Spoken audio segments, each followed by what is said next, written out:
গাজার মানুষের জন্য ত্রাণ নিয়ে যাওয়া নৌবহর গ্লোবাল সুমুদ ফ্লোটিলা বুধবার রাতে ইসরায়েলি বাধার মুখে পড়ে। ইসরায়েলি নৌবাহিনী কয়েকটি জাহাজ থামিয়ে ভেতরে ঢুকে এবং সরাসরি সম্প্রচার বন্ধ করে দেয়। পরে কিছু যাত্রীকে আটক করা হয়। তাদের মধ্যে সুইডিশ পরিবেশ কর্মী গ্রেটা থুনবার্গও ছিলেন। আটক সবাইকে ইসরায়েলের একটি নৌ বন্দরে নেওয়া হয়েছে বলে জানায় দেশটির পররাষ্ট্র মন্ত্রণালয়। ঘটনার পর বিশ্বজুড়ে নিন্দার ঝড় উঠে।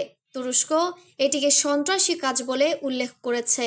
যুক্তরাজ্যের সাবেক লেবার নেতা জেরেমি করবিন বলেছেন এটি আন্তর্জাতিক আইনের লঙ্ঘন। ফ্রিডম ফ্লোটিলা কর্তৃপক্ষ এই ঘটনাকে অপহরণ হিসেবে দাবি করেছে। ইতালির রোম সহ ইউরোপের বিভিন্ন শহরে বিক্ষোভ হয়েছে।